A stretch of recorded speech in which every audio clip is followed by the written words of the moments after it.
Ormai in vista del traguardo, Guido Bontempi Autobus, è sempre Guido Bontempi davanti, ecco i corridori che montano sui pedali, cominciano a curarsi, sanno che sta per arrivare il momento di sprintare. Eccoli inquadrati dalle telecamere fisse, Guido Bontempi Autobus, è uno sprint a due, il gruppo non rientra, è arrivato il momento dello sprint, vediamo chi parte.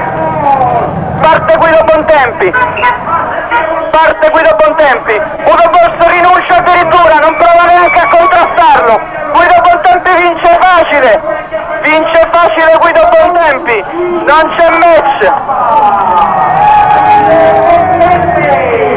Guido Bontempi davanti a Autobus, mentre si lotta per il terzo posto, e la puntata Uberab, terzo Uberab che regola il gruppo in volata. Grande successo per Guido Bontempi, ci aveva provato ieri e non c'era riuscito, oggi è riuscito a anticipare lo sprint Guido Bontempi.